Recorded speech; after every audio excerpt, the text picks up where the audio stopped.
The Federal Bureau of Investigation, FBI, has uncovered thousands of records linked to the assassination of former President John F. Kennedy following an executive order issued by President Donald Trump directing the release of all remaining classified files related to the case. This discovery has brought renewed attention to one of the most scrutinized events in American history, as researchers, historians, and the general public continue to seek answers about the circumstances surrounding Kennedy's assassination on November 22. Axios was the first to report that the FBI identified approximately 2,400 records associated with the Kennedy assassination that had not previously been provided to the Independent Review Board responsible for overseeing the declassification and disclosure of related files. These newly surfaced records emerged during a comprehensive review of the agency's archives, conducted as part of a broader government effort to release historically significant classified materials.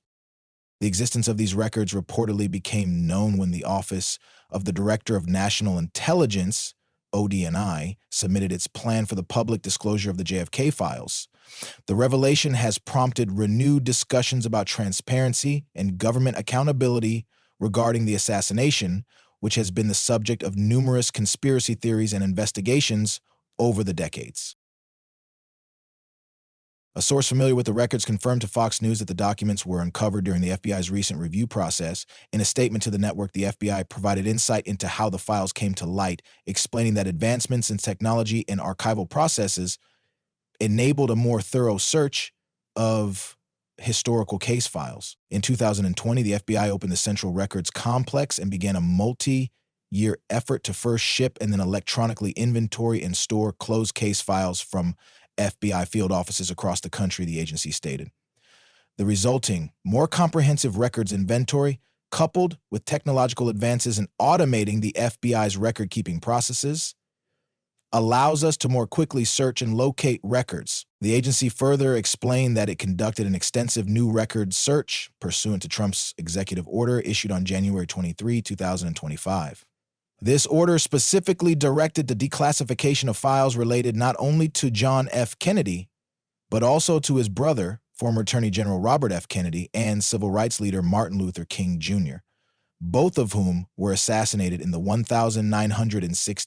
As a result of this search, the FBI identified and digitized approximately 2,400 additional records that had previously gone unrecognized as being connected to the Kennedy assassination case file. The FBI has made the appropriate notifications regarding the newly discovered documents and is working to transfer them to the National Archives and Records Administration, NARA, for inclusion in the ongoing declassification process, the agency added. Trump's executive order marks a significant moment in the ongoing effort to release all government-held records on these high-profile assassinations. Speaking from the Oval Office last month, Trump reiterated his commitment to full transparency regarding these historical events.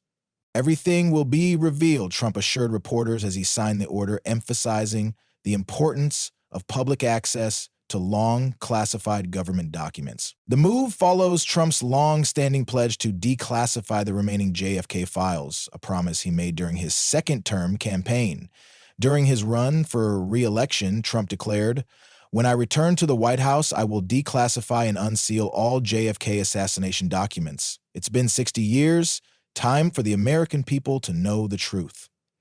Despite similar assurances during his first term, the full release of the records was ultimately delayed. At the time, Trump cited appeals from the CIA and FBI, which argued that releasing certain materials could pose risks to national security. In 2017, Trump authorized the release of thousands of documents but withheld others, citing concerns raised by intelligence agencies. "I have no choice," Trump stated in a memo explaining his decision to delay the release of some records. He warned that disclosing certain documents could cause potentially irreversible harm to U.S. national security, law enforcement operations, or diplomatic relations. "The potential harm to U.S. national security, law enforcement, or foreign affairs is of such gravity that it outweighs the public interest in immediate disclosure," Trump wrote at the time. With the newly discovered records now in the process of being transferred to NARA, the public may soon gain access to previously unseen information about the Kennedy assassination and related historical events.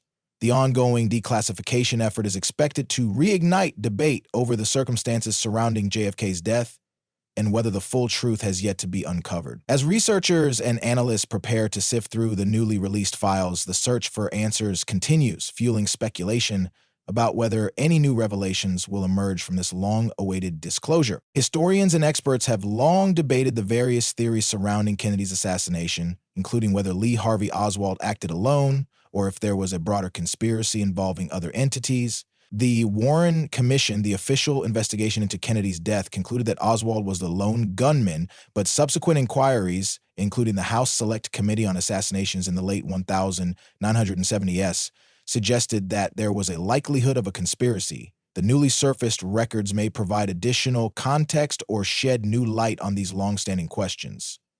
Among the many conspiracy theories surrounding Kennedy's assassination, one of the most persistent is that the CIA played a role in orchestrating his murder. Some researchers believe Kennedy's push to limit the power of intelligence agencies may have led to his demise. Another theory suggests that organized crime was involved, as Kennedy and his brother Robert aggressively pursued efforts to dismantle mafia influence in the U.S. government.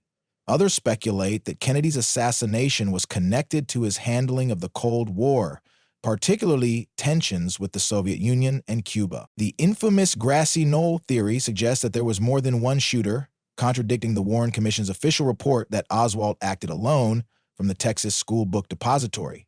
Some eyewitnesses claim to have heard gunshots from the knoll area, leading to speculation that another shooter may have been present. The recently uncovered records may shed light on whether government agencies had additional knowledge about such possibilities. Additionally, the involvement of powerful political and financial interests has been a topic of speculation. Some argue that Kennedy's plans to overhaul the Federal Reserve or reduce U.S. involvement in Vietnam made him a target for those who stood to lose from these policies. The release of the new files may provide further insights into whether any of these theories hold merit or if they are simply a byproduct of public mistrust in official narratives. As NARA processes the newly found documents, scholars, journalists, and researchers eagerly await their release. Whether these files will confirm existing theories, introduce new perspectives, or merely add to the intrigue surrounding one of the most significant events of the 20th century remains to be determined. What is certain, however, is that the pursuit of the truth regarding the Kennedy assassination remains as compelling as ever, more than 60 years later.